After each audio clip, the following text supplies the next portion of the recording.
Iran যুক্তরাষ্ট্র শান্তি আলোচনার জন্য সুইজারল্যান্ডে উপস্থিত পাকিস্তানের সামরিক বাহিনীর প্রধান আসিম মুনিরকে হত্যার ষড়যন্ত্র করেছিল ইসরায়েলের গোয়েন্দা সংস্থা মোসাদ, তেমনটাই দাবি করা হয়েছে কয়েকটি সূত্র থেকে। মোসাদ কি এর আগেও এরকম হত্যাকাণ্ড ঘটিয়েছে? মোসাদ কি নিজের দেশের প্রধানমন্ত্রীকে হত্যা করেছে? এসব কিছু নিয়ে বিস্তারিত কথা বলবো এই ভিডিওতে। তো অনেক কিছু জানার আছে, চলুন শুরু করি। প্রথমেই পাকিস্তানের সামরিক বাহিনীর প্রধান আসিম মুনিরের বিষয়টি নিয়ে কথা বলা যাক। যুক্তরাষ্ট্রের সঙ্গে ইরানের যুদ্ধ অবসানের লক্ষ্যে সুইজারল্যান্ডে আয়োজিত এ বৈঠকে পাকিস্তানের শীর্ষ বেসামরিক ও সামরিক নেতৃত্ব অংশ নিয়েছেন। তবে সম্প্রতি প্রকাশিত এক চাঞ্চল্যকর সাক্ষাৎকারকে কেন্দ্র করে এ বৈঠক নিয়ে তীব্র শোরগোল শুরু হয়েছে। ব্রাজিলের সাংবাদিক এবং রাজনৈতিক বিশ্লেষক পেপে এসকোবার দাবি করেছেন, যুক্তরাষ্ট্র ও ইরানের মধ্যকার উত্তেজনা প্রশমন প্রচেষ্টার অংশ হিসেবে আয়োজিত ওই কূটনৈতিক বৈঠকের সময় পাকিস্তানের সেনাপ্রধান ফিল্ড মার্শাল আসিম মুনিরকে হত্যার এক গোপন পরিকল্পনা করা হয়েছিল। পাকিস্তানের সামরিক গোয়েন্দা সংস্থা এ চক্রান্তের কথা ফাঁস করে দেয়।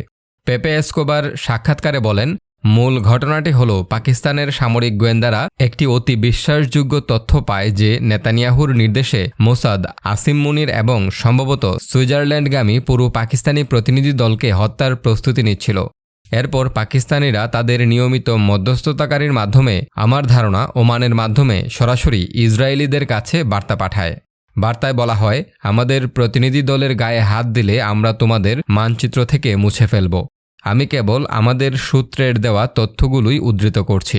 এ মন্তব্য নিয়ে চারদিকে নানা প্রশ্ন এবং গুঞ্জন তৈরি হলে পাকিস্তানের একজন উচ্চপদস্থ নিরাপত্তা কর্মকর্তা এ দাবিকে পুরোপুরি বানোয়াট এবং ভিত্তিহীন বলে উড়িয়ে দিয়েছেন।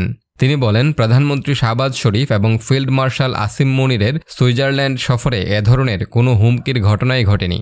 ওই কর্মকর্তা আরও বলেন, লুসার্ন শহরে পাকিস্তানের প্রতিনিধি দলের অবস্থানের পুরো সময়ে সুইজারল্যান্ড বা যুক্তরাষ্ট্রের নিরাপত্তা সংস্থাগুলোর পক্ষ থেকে কোনো সতর্কবার্তা ছিল না, এমনকি অস্বাভাবিক কোনো ঘটনাও ঘটেনি। সরকারিভাবে এ দাবি অস্বীকার করা হলেও আন্তর্জাতিক মহলে বিষয়টি বেশ নজর কেড়েছে। কারণ সম্প্রতি মধ্যপ্রাচ্যে সংঘাত শুরু হওয়ার পর ওয়াশিংটন ও তেহরানের মধ্যকার উত্তেজনা কমাতে পাকিস্তান বেশ দৃশ্যমান এবং সক্রিয় কূটনৈতিক ভূমিকা পালন করছে। আর এই বিষয়টি পছন্দ নয় ইসরায়েলের। ইসরায়েল চায় না যুক্তরাষ্ট্র ইরানের সাথে কোনো ধরনের সমঝোতায় বা চুক্তিতে যাক। এখন প্রশ্ন হলো, মোসাদ কি এরকম ঘটনা এর আগেও ঘটিয়েছে? এর উত্তর হলো হ্যাঁ। মোসাদ বহু দশক ধরে বিভিন্ন দেশে গোপন অভিযান চালিয়েছে। এসব অভিযানের অনেকগুলোর দায় ইসরায়েল কখনো আনুষ্ঠানিকভাবে স্বীকার করেনি। ফলে কিছু ঘটনা ব্যাপকভাবে স্বীকৃত, আবার কিছু ক্ষেত্রে গবেষণা, সাংবাদিক এবং বিভিন্ন সরকারের অভিযোগের উপর ভিত্তি করে দায় আরোপ করা হয়। মোসাদ প্রধানত সশস্ত্র সংগঠনের নেতা, সামরিক কমান্ডার, গোয়েন্দা কর্মকর্তা, পারমাণবিক এবং ক্ষেপণাস্ত্র কর্মসূচির সঙ্গে যুক্ত বিজ্ঞানী এবং ইসরায়েলের নিরাপত্তার জন্য হুমকি হিসেবে বিবেচিত ব্যক্তিদের লক্ষ্য করে গোপন অভিযান পরিচালনা করেছে। মোসাদ প্রধানত যাদেরকে হত্যা করেছে তাদের মধ্যে যাদের নাম প্রকাশ্যে এসেছে তারা হলেন, প্রথমেই রয়েছেন আলী হাসান সালামি, ফাতার নিরাপত্তা প্রধান এবং ব্ল্যাক সেপ্টেম্বর সংগঠনের অন্যতম নেতা ছিলেন তিনি। ইসরায়েলের অভিযোগ ছিল তিনি 1972 সালের মিউনিক অলিম্পিক হামলার অন্যতম পরিকল্পনাকারী। 22 জানুয়ারি 1979 সালে লেবাননের বৈরুতে গাড়িবোমা হামলায় তিনি নিহত হন। এই হত্যাকাণ্ডকে ব্যাপকভাবে মোসাদের অভিযান হিসেবে বিবেচনা করা হয়। প্রসঙ্গক্রমে বলে রাখা প্রয়োজন, মিউনিক অলিম্পিক হামলা ছিল 1972 সালের 5 সেপ্টেম্বর সামার অলিম্পিক চলাকালে ব্ল্যাক সেপ্টেম্বর অর্গানাইজেশনের পরিচালিত একটি জিম্মি সংকট ও হামলা। তারা ইসরায়েলি অলিম্পিক দলের সদস্যদের জিম্মি করে ফিলিস্তিনি বন্দীদের মুক্তির দাবি জানায়। জার্মান পুলিশের উদ্ধার অভিযান ব্যর্থ হলে 11 জন ইসরায়েলি ক্রীড়াবিদ এবং কোচ, একজন জার্মান পুলিশ কর্মকর্তা এবং 5 জন হামলাকারী নিহত হয়। এই ঘটনার পর ইসরায়েল অভিযুক্তদের খুঁজে বের করার জন্য গোপন প্রতিশোধমূলক অভিযান শুরু করে, যা অপারেশন র্যাথ অফ গড নামে পরিচিত। অপারেশন র্যাথ অফ গড নিয়ে বিস্তারিত ভিডিও আছে, সেটি দেখে নিন। দ্বিতীয় নম্বরে রয়েছেন মাহমুদ হামশারি, প্যালেস্টাইন লিবারেশন অর্গানাইজেশন সংক্ষেপে PLO এর ফ্রান্স প্রতিনিধি এবং ফাতার জ্যেষ্ঠ রাজনৈতিক নেতা ছিলেন তিনি। ইসরায়েল তাকে মিউনিক হামলার সঙ্গে যুক্ত বলে অভিযোগ করেছিল। 8 ডিসেম্বর 1972 সালে প্যারিসে টেলিফোনে লুকানো বোমা বিস্ফোরণে তিনি আহত হন এবং 9 ডিসেম্বর 1972 সালে তিনি মারা যান। 3 নম্বরে রয়েছে ওয়ায়েল জুইতার, PLO এর ইতালি প্রতিনিধি ও একজন ফিলিস্তিনি বুদ্ধিজীবী ছিলেন। ইসরায়েল তাকে ব্ল্যাক সেপ্টেম্বরের সদস্য বলে দাবি করলেও এ বিষয়ে বিতর্ক রয়েছে। 16 অক্টোবর 1972 সালে ইতালির রোমে গুলিতে তিনি নিহত হন। কামাল আদওয়ান ফাতার প্রতিষ্ঠাতা সদস্য এবং জ্যেষ্ঠ রাজনৈতিক ও সামরিক নেতা ছিলেন। ইসরায়েলের অভিযোগ ছিল তিনি ইসরায়েলের বিরুদ্ধে বিভিন্ন সশস্ত্র অভিযানের পরিকল্পনা করতেন। 10 এপ্রিল 1973 সালে বৈরুতে অপারেশন স্প্রিং অফ ইউতে তিনি নিহত হন। 5 নম্বরে রয়েছে কামাল নাসের। PLO এর নির্বাহী কমিটির সদস্য, মুখপাত্র এবং ফাতার শীর্ষ রাজনৈতিক নেতা ছিলেন। একই অভিযানে 10 এপ্রিল 1973 সালে তিনি বৈরুতে নিহত হন। মোহাম্মদ ইউসুফ আল নাজ্জার ফাতার জ্যেষ্ঠ নেতা এবং সামরিক শাখার অন্যতম প্রধান ছিলেন। ইসরায়েল তাকে মিউনিক হামলার পরিকল্পনার সঙ্গে যুক্ত বলে অভিযোগ করেছিল। 10 এপ্রিল 1973 সালে বৈরুতে তিনি নিহত হন। Wadi Haddad Popular Front for the Liberation of Palestine PFLP এর অন্যতম প্রতিষ্ঠাতা এবং আন্তর্জাতিক সশস্ত্র অভিযানের পরিকল্পনাকারী ছিলেন। 28 মার্চ 1978 সালে রহস্যজনকভাবে তিনি মারা যান। বহু গবেষক এবং প্রতিবেদনে দাবি করা হয় মোসাদ বিষ প্রয়োগ করেছিল তাকে, তবে ইসরায়েল এটি আনুষ্ঠানিকভাবে স্বীকার করেনি। ফাতহি শাকাকি প্যালেস্টাইনিয়ান ইসলামিক জিহাদের প্রতিষ্ঠাতা এবং মহাসচিব ছিলেন। ইসরায়েলের বিরুদ্ধে সশস্ত্র হামলার নেতৃত্ব দেওয়ার অভিযোগে তিনি লক্ষ্যবস্তু হন। 16 অক্টোবর 1995 সালে মাল্টায় গুলিতে নিহত হন। এ হত্যাকাণ্ডে মোসাদের সম্পৃক্ততা ব্যাপকভাবে স্বীকৃত। ইমাদ মুগনিয়া লেবাননের হিজবুল্লাহর সামরিক প্রধান এবং শীর্ষ কমান্ডার ছিলেন। তিনি বহু হামলার পরিকল্পনাকারী হিসেবে অভিযুক্ত ছিলেন।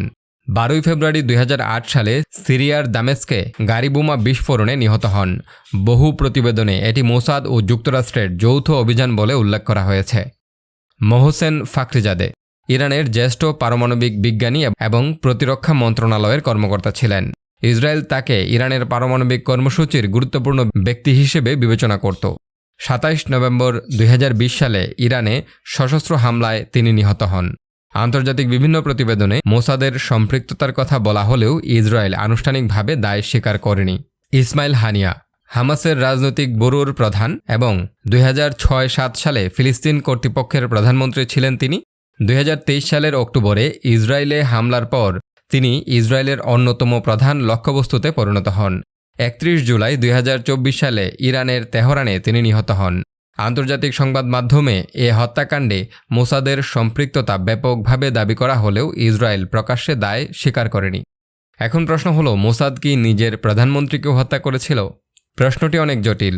ইসরায়েলের প্রধানমন্ত্রী ইৎজাক রাবিন এর হত্যাকাণ্ড আধুনিক মধ্যপ্রাচ্যের ইতিহাসের অন্যতম গুরুত্বপূর্ণ রাজনৈতিক হত্যাকাণ্ড।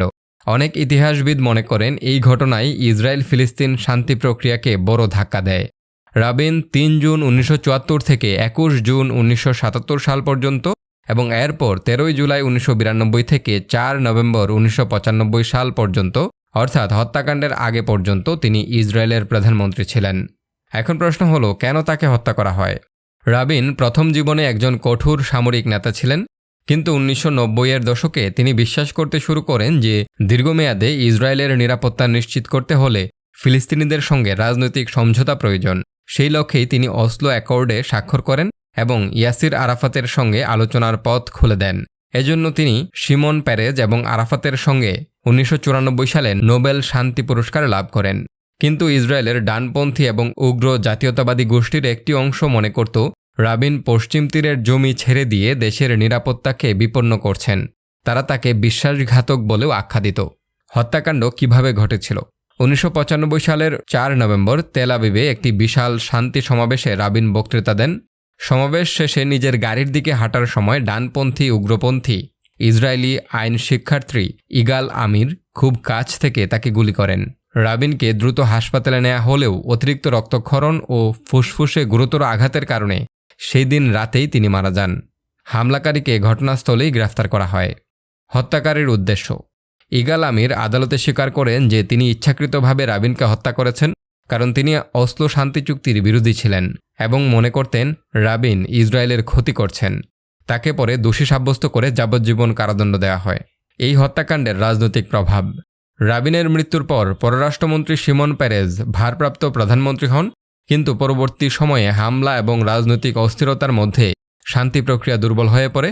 1996 সালের নির্বাচনে বেঞ্জামিন নেতানিয়াহু ক্ষমতায় আসেন এবং ওসলো প্রক্রিয়ার গতি উল্লেখযোগ্যভাবে কমে যায়। অনেক ইতিহাসবিদ মনে করেন রাবিন হত্যাকাণ্ড ইসরায়েল ফিলিস্তিন শান্তি উদ্যোগের গতিপথ বদলে দেয়। এই হত্যাকাণ্ডে মোসাদের কি কোনো ভূমিকা ছিল? এ পর্যন্ত এই বিষয়ে কোনো বিশ্বাসযোগ্য প্রমাণ নেই। তবে রাবিন হত্যাকাণ্ডকে ঘিরে প্রচলিত কয়েকটি ষড়যন্ত্র তত্ত্ব রয়েছে। ব্ল্যাঙ্ক বুলেট বা ফাঁকা গুলির তত্ত্ব, এটি সবচেয়ে পরিচিত ষড়যন্ত্র তত্ত্ব। দাবি করা হয় সমাবেশের ভিডিওতে দেখা যায় ইগাল আমির গুলি করার পরেও রাবিন কয়েক সেকেন্ড স্বাভাবিকভাবে হাঁটছিলেন। ষড়যন্ত্র তত্ত্বের সমর্থকদের দাবি, যদি আসল গুলি লাগতো তাহলে তিনি সঙ্গে সঙ্গে মাটিতে পড়ে যেতেন। তাই তাদের মতে আমিরের পিস্তলে নাকি ফাঁকা গুলি ছিল এবং আসল গুলি পরে অন্য কোথাও করা হয়। এর সমর্থনে তারা ভিডিওর ফ্রেম, রাবিনের হাঁটার ধরন ইত্যাদি বিশ্লেষণ করেন। দ্বিতীয় দাবি, হাসপাতালে হত্যা করা হয়েছে। এই তত্ত্ব অনুযায়ী রাবিন গুলিবিদ্ধ হলেও তখনও জীবিত ছিলেন। হাসপাতালে নেওয়ার পর ইচ্ছাকৃতভাবে তাকে হত্যা করা হয়। উদ্দেশ্য ছিল হত্যার সম্পূর্ণ দায় ইগাল আমিরের উপর চাপিয়ে দেওয়া।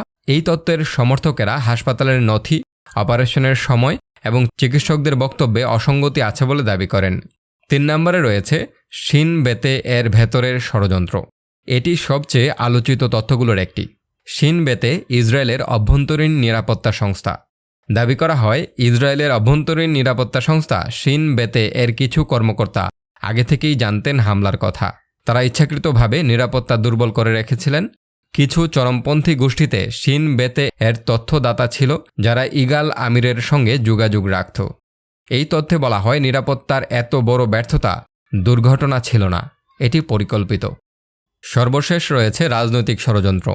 এই তথ্য অনুযায়ী ওসলো শান্তি প্রক্রিয়া বন্ধ করার জন্য ইসরায়েলের রাষ্ট্রযন্ত্রের কোনো অংশ সামরিক বা গোয়েন্দা মহলের কিছু ব্যক্তির পরিকল্পনায় তিনি নিহত হন। উদ্দেশ্য ছিল ভবিষ্যতে ফিলিস্তিনের সঙ্গে আপোষ ঠেকানো।